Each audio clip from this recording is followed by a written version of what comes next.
In 1989, a postal worker vanished without a trace while delivering mail on what should have been a routine morning route. The uniform was never found. The mail truck sat abandoned on a quiet residential street, engine still running, doors wide open. But 22 years later, a shocking discovery in a forgotten corner of a postal facility would finally answer the question that had haunted a family for over 2 decades and reveal a truth so disturbing that it would shake the foundations of everything they thought they knew about that terrible day. The morning of March 15th started like any other for Marcus Williams, a dedicated postal employee who had worked the same delivery route through the Riverside neighborhood for nearly 8 years. At 34 years old, Marcus was known for his punctuality, his warm greetings to residents along his route, and his unwavering commitment to ensuring every piece of mail reached its intended destination. He had kissed his wife, Sarah, goodbye at 6:30 that morning, promising to pick up groceries on his way home from work. Their daughter, Kenya, just 7 years old, was still sleeping when he left their small 2-bedroom house on the south side of town. Marcus clocked in at the postal facility at 7:15, collected his sorted mail for Route 247, and loaded his truck with the methodical precision that had earned him commendations from supervisors. Security footage would later show him driving out of the facility parking lot at 8:07 a.m., waving to the security guard as he passed through the gate. It was the last time anyone would see Marcus Williams alive. By 2 o'clock that afternoon, when Marcus failed to return to the facility for his scheduled break, his supervisor began to worry. Marcus had never missed a check-in without calling ahead. Phone calls to his house went unanswered. Sarah was at work at the local elementary school where she taught 3rd grade, and Kenya was in her own classroom just down the hall. At 3:30, a supervisor drove out to Marcus's route to investigate. The mail truck was found parked on Elm Street, positioned perfectly parallel to the curb, as if Marcus had just stopped to deliver mail to the house at 12:47. The engine was still running. Both doors hung open. The back cargo area was undisturbed, filled with neat stacks of undelivered mail. Marcus's clipboard sat on the passenger seat, showing that he had successfully completed deliveries to every address up to 1245 Elm Street. His next delivery would have been to the house directly in front of where the truck was parked, but Marcus was nowhere to be found. Police arrived within minutes of the supervisor's frantic phone call. They cordoned off the area, interviewed every resident on the block, and launched an immediate search of the surrounding neighborhood. Mrs. Eleanor Patterson, the elderly woman who lived at 1247 Elm Street, told officers she had been expecting her Social Security check that day. She remembered hearing the mail truck pull up around 10:30 in the morning, but when she looked out her window an hour later, she was surprised to see it still sitting there with its doors open. I thought, maybe he was having engine trouble, she told Detective Ray Morrison, the lead investigator assigned to the case. I was going to go out and ask if he needed help, but then my daughter called about my grandbaby's fever, and I got distracted. By the time I looked again, there were police cars everywhere. The investigation expanded rapidly. K-9 units tracked Marcus's scent from the mail truck to the sidewalk in front of 1247 Elm Street, where it mysteriously vanished. No witnesses reported seeing Marcus leave the truck or walk away from the scene. There were no signs of struggle, no blood evidence, no indication of violence. It was as if Marcus Williams had simply evaporated into thin air. Sarah Williams received the phone call that would shatter her world at 4:15 that afternoon. She was grading spelling tests when the school's secretary knocked on her classroom door and told her there was an urgent call from the police. The drive to the scene on Elm Street passed in a blur of sirens and flashing lights, and the terrible weight of not knowing. When she arrived and saw Marcus's truck, still running, still waiting, she felt something break inside her chest that would never fully heal. He would never just leave his truck like that, she told Detective Morrison through tears. Marcus took His job, seriously. He wouldn't abandon his mail, and he would never abandon his family. Something happened to him. Something terrible happened to my husband. The search for Marcus Williams consumed the community. Volunteers organized search parties that combed through every park, every vacant lot, every abandoned building within a 50-mile radius. Flyers with Marcus's photograph appeared in store windows and on telephone poles throughout the city. The local news ran daily updates on the investigation. The Postal Service offered a substantial reward for any information, leading to Marcus's whereabouts. But as days turned to weeks and weeks turned to months, the leads grew cold. Police investigated every possibility: robbery gone wrong, random violence, even the theory that Marcus might have walked away from his life voluntarily. They examined his finances, interviewed his friends and co-workers, and subjected his marriage to intense scrutiny. Nothing suggested any reason why Marcus would disappear on his own, and nothing provided any clue about what might have happened to him. Sarah refused to give up hope. She kept Marcus's dinner plate set at their kitchen table for 6 months. She left his clothes hanging in their shared closet, his toothbrush standing in the holder next to hers. She maintained his life insurance payments and refused to even consider the possibility that he might be dead. Kenya, too young to fully understand what had happened, asked every night when Daddy was coming home. "Soon, baby," Sarah would whisper, tucking her daughter into bed. "Daddy's going to come home soon," but Marcus never came home. Years passed in a haze of false hopes and devastating disappointments. Every unidentified body found in the area sparked fresh agony as Sarah waited to learn whether it might be Marcus. Every phone call from Detective Morrison raised hopes that were quickly crushed when he had no new information to share. Kenya grew from a 7-year-old who still believed her father would walk through the door at any moment into a teenager who struggled to remember what his voice sounded like. The case officially went cold in 1995, though Detective Morrison promised Sarah he would never stop looking. By then, Marcus Williams had been declared legally dead, though Sarah never fully accepted the declaration. She remarried in 1998, a kind man named David who understood that part of her heart would always belong to her first husband, but she kept Marcus's wedding ring in a jewelry box on her dresser and visited his empty grave every year on the anniversary of his disappearance. Kenya graduated high school in 2000, went to college, and started a family of her own. She named her first son, Marcus, after the grandfather he would never meet. Sarah became a grandmother, then retired from teaching, but the question of what happened to Marcus remained an open wound that never quite healed. Every March 15th, she would drive to Elm Street and park in front of 1247, trying to understand what could have happened in those missing minutes when her husband simply vanished from the world. Detective Morrison retired in 2005, but he handed the Marcus Williams file to Detective Linda Chen with a promise that she would continue following any leads that emerged. The file had grown thick over the years, filled with witness statements, search records, and dead-end investigations, but it contained no answers. Chen reviewed the case periodically, but with no new evidence and no fresh leads, there was little she could do except wait for a break that might never come. The break came on a humid Tuesday morning in August 2011, 22 years after Marcus Williams had vanished from Elm Street. The downtown postal facility where Marcus had worked was scheduled for renovation. Workers were clearing out storage areas that hadn't been accessed in decades, preparing to convert the space for modern sorting equipment. In a forgotten corner of the basement, behind stacks of obsolete mail sorting machines, they discovered a series of old root lockers that had been abandoned when the facility underwent its last major renovation in the early 1990s. Most of the 5 lockers were empty, filled with nothing but dust and spider webs.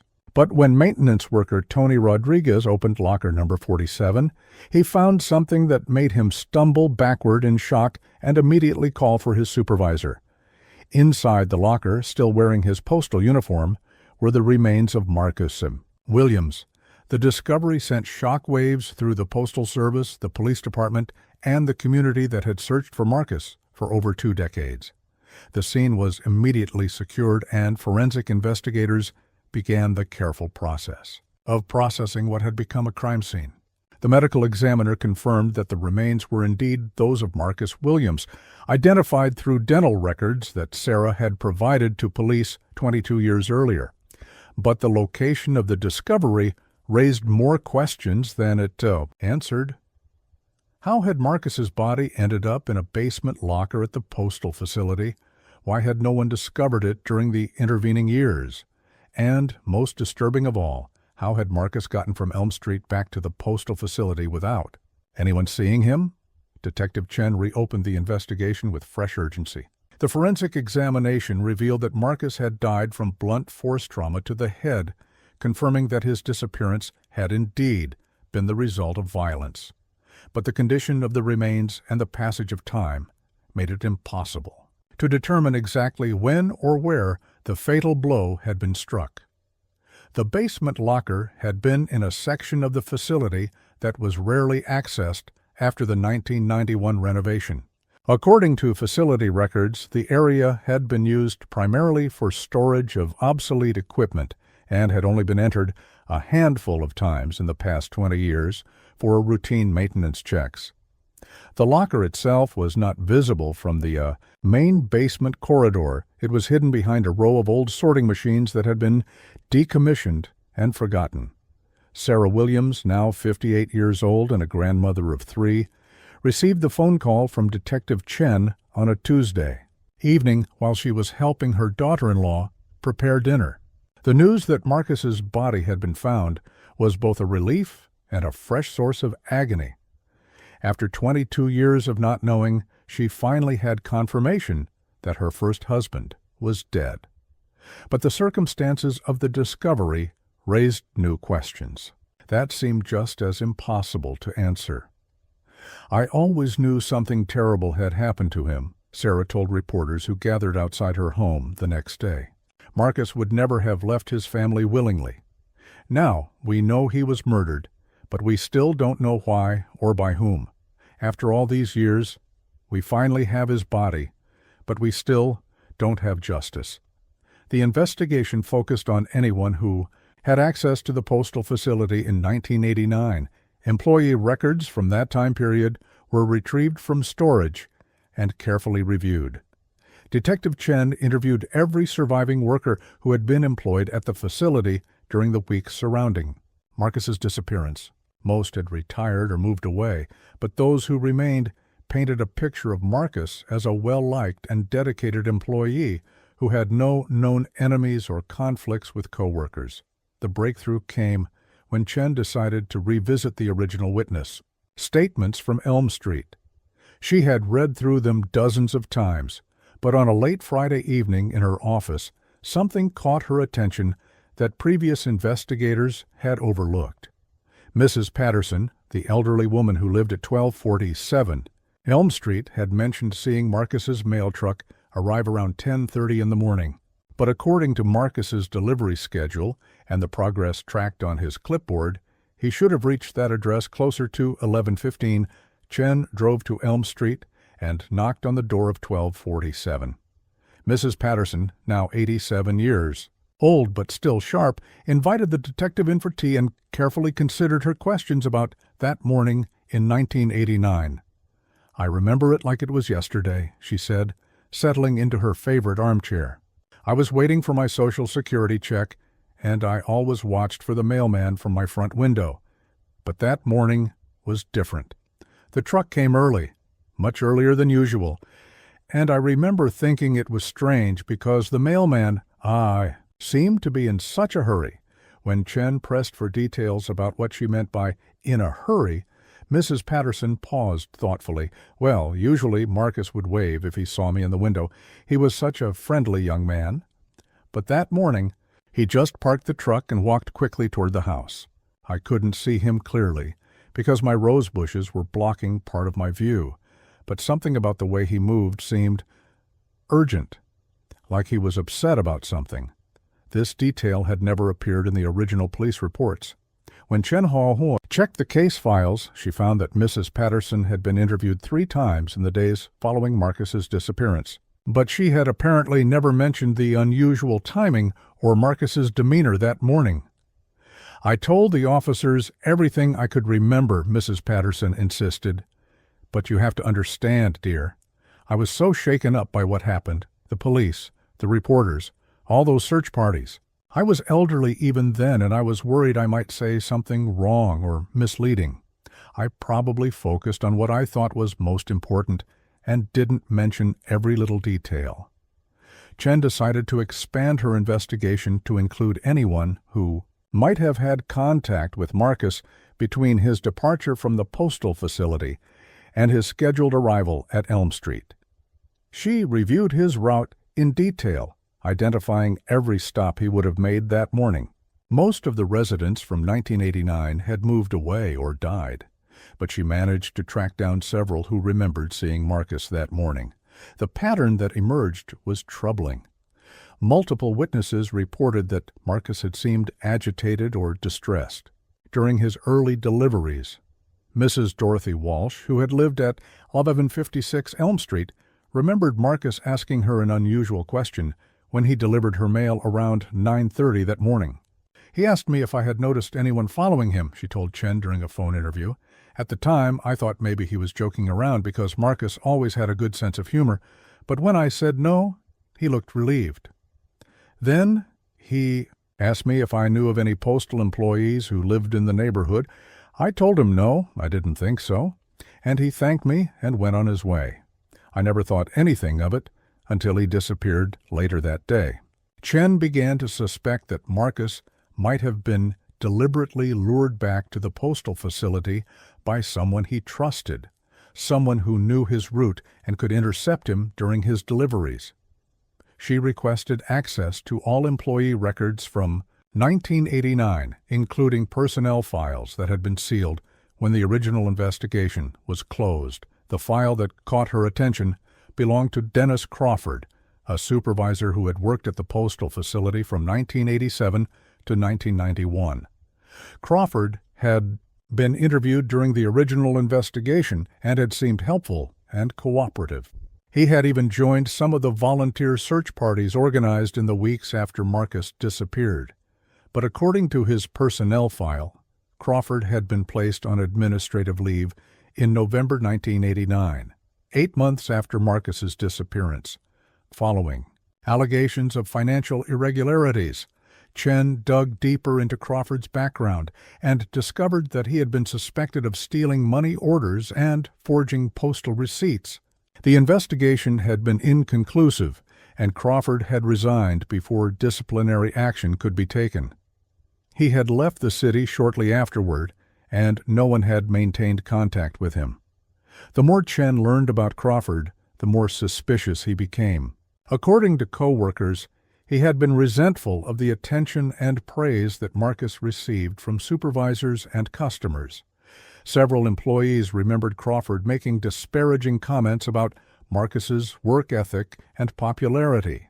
One former co-worker, Janet Morrison, recalled a conversation she had overheard in the break room just days before Marcus disappeared. "Dennis was complaining about Marcus again," she told Chen. "He said something like, 'That boy thinks he's better than everyone else, but I know things about him that would change people's minds.' I asked him what he meant, but he just walked away. I didn't think much of it at the time. Dennis was always complaining about somebody." Chen spent weeks tracking down Dennis Crawford's current whereabouts. She discovered that he had moved to Florida in 1992, where he had worked a series of short-term jobs before settling into a position as a security guard at a retirement community. His employment record showed a pattern of conflicts with supervisors and co-workers, and he had been fired from at least 3 jobs for unexplained absences and erratic behavior. When Chen finally located Crawford in a small apartment complex outside Tampa, she found a man who seemed to be waiting for her arrival. At 68 years old, Crawford was thin and gaunt, with hands that shook when he lit his cigarettes. He invited Chen into his sparsely furnished apartment and offered her a cup of coffee that she politely declined. "I wondered when someone would finally come asking about Marcus Williams," he said, settling into a worn recliner. "I've been carrying this secret for 22 years, and it's been eating me alive." What Crawford told Chen over the next 2 hours painted a picture of jealousy, desperation, and a moment of violence that had spiraled far beyond anything he had intended. Crawford admitted that he had been stealing from the Postal Service for months before Marcus's disappearance. He had been taking money orders, forging signatures, and skimming cash from postal receipts.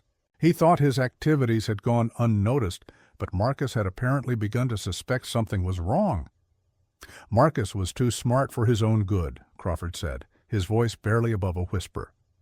He started asking questions about discrepancies. In the money order logs, he noticed that some of the receipts didn't match up with what was being reported. I knew it was only a matter of time before he figured out what I was doing. On the morning of March 15th, Crawford had called Marcus's house early, around 7 a.m., claiming there was an urgent problem with his route that needed to be discussed immediately. He told Marcus to meet him at an address on Elm Street after he completed his first few deliveries. Crawford chose the location deliberately. It was near the end of Marcus's route, in a quiet residential area where they could talk privately. "I was going to try to convince him to keep quiet," Crawford said. "I was planning to tell him I was having financial problems, that I was desperate, and I would pay everything back if he just gave me some time. I thought maybe I could make him understand." But when Marcus arrived at the meeting spot, he was carrying a manila folder filled with documentation he had gathered about the missing money orders and forged receipts. He had been conducting his own investigation for weeks, carefully tracking the discrepancies and building a case against Crawford. He told Crawford that he had no choice but to report his findings to postal inspectors. "He said he was sorry, but he couldn't let me keep stealing from the Postal Service," Crawford continued. "He said it was theft from the government and that it made all postal workers look bad. He was so righteous, so sure he was doing the right thing. I begged him to reconsider, but he wouldn't listen." The argument escalated quickly. Crawford grew increasingly desperate as Marcus refused to compromise. In a moment of panic and rage, Crawford grabbed a heavy flashlight from his supervisor's toolkit and struck Marcus in the head. Marcus collapsed immediately, blood pooling beneath his skull. Crawford realized with horror that he had likely killed the man he had only meant to intimidate. "I never meant for it to happen," Crawford said, tears streaming down his face. "I just wanted him to listen to reason. But once it was done, I knew my life was over. I had killed a good man, a man with a family, all because I was too proud to admit I was a thief."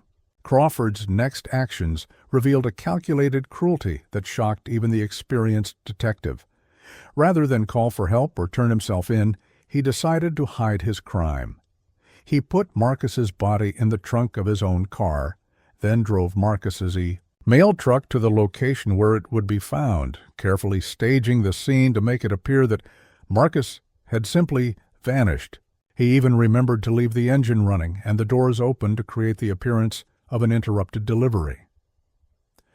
That night, after the initial police response had died down, Crawford returned to the postal facility using his supervisor's key. He carried Marcus's body through a side entrance that was rarely monitored and hid it in the basement locker that he knew was scheduled to be sealed off during the upcoming renovation. He gambled that the body would never be discovered, and for 22 years his gamble paid off. "I threw away his wallet and personal effects," Crawford admitted. "I burned his clothes except for the uniform. I thought leaving him in his uniform would be more respectful somehow. I know that sounds crazy, but I wasn't thinking clearly. I was terrified and sick with guilt." In the days and weeks that followed, Crawford had participated in the search efforts and even attended Marcus's memorial service, all while knowing that the man everyone was looking for was hidden just feet below the postal facility where they worked. The stress of maintaining his secret, combined with his guilt over what he had done, eventually drove him to quit his job and leave town. "Every day for 22 years I've thought about Marcus Williams," Crawford said. "I've thought about his wife, his little girl, what I took from them. I've wanted to confess 1,000 times, but I was too much of a coward. I told myself that bringing him back wouldn't undo what I had done, that it would just destroy my life too. But I was wrong. My life has been destroyed anyway. I've lived every day since then as a ghost." Crawford signed a full confession and waived his right to fight extradition back to the state where Marcus had been murdered. At his age and in his deteriorating health, he seemed almost relieved to finally tell the truth about what had happened. He asked Chen to give a message to Sarah Williams and her family. "Tell them I'm sorry," he said, as she prepared to leave his apartment. "Tell them that Marcus was a good man who was trying to do the right thing, and that he didn't deserve what happened to him. Tell them that I've paid for what I did in my own way, but I know that doesn't make up for what I took from them." The arrest of Dennis Crawford made national news.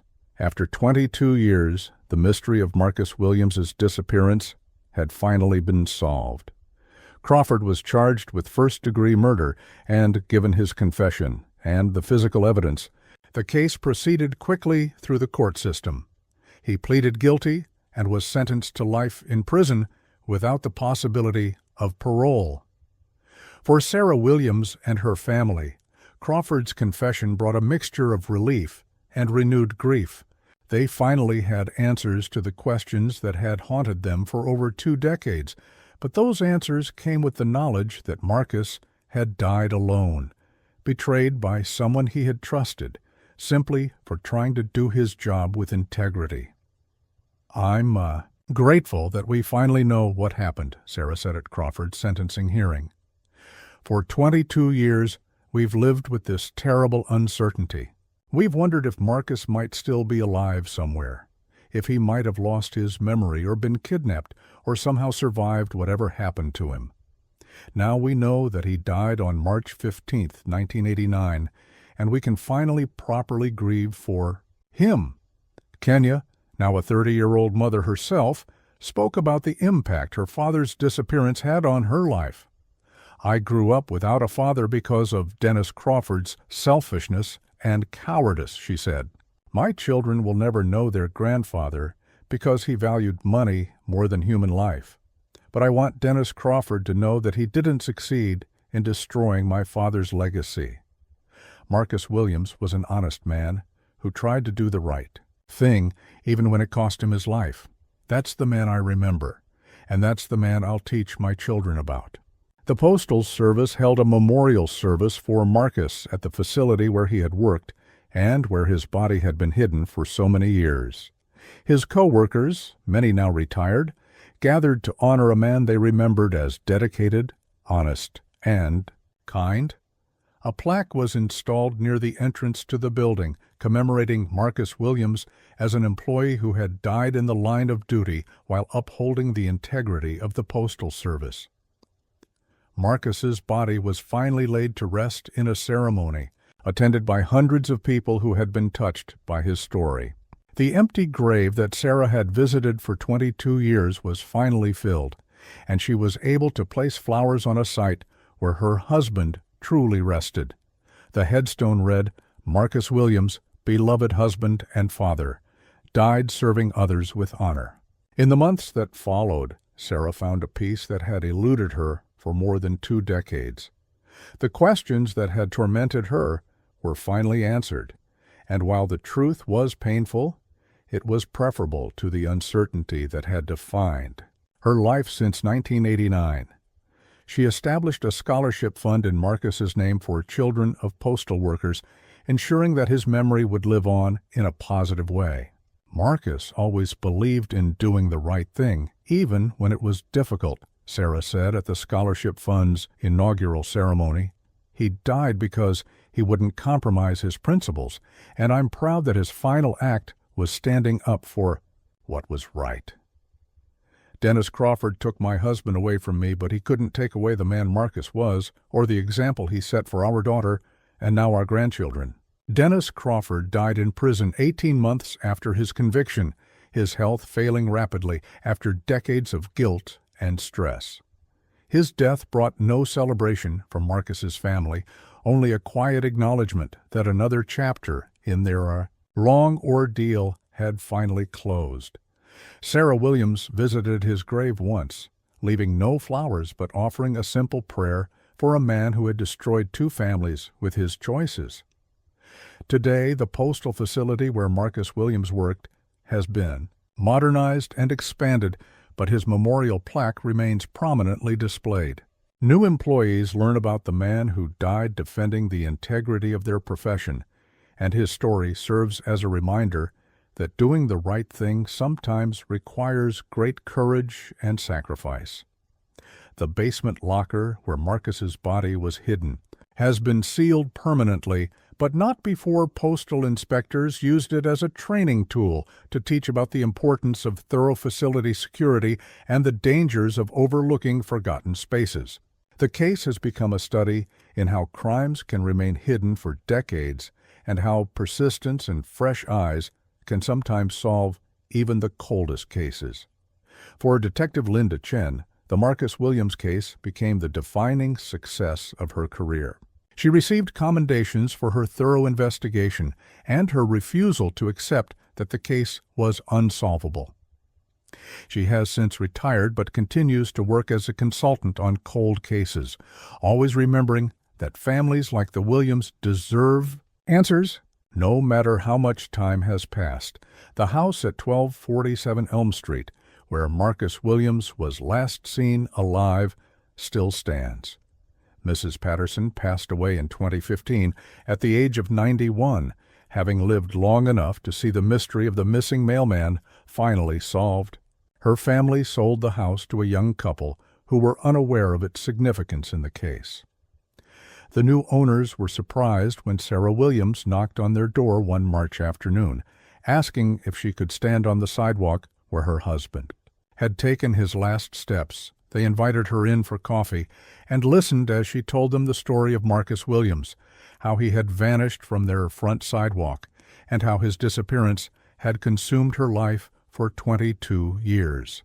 When she finished, they understood why she needed to visit that place, and they told her she was welcome to come back whenever she needed to. Every year on March 15th, Sarah Williams still drives to Elm Street. But now, instead of sitting in her car trying to solve an impossible mystery, she stands on the sidewalk and remembers the man Marcus was. A loving husband and father, a dedicated postal worker, and someone who was willing to die rather than compromise his principles.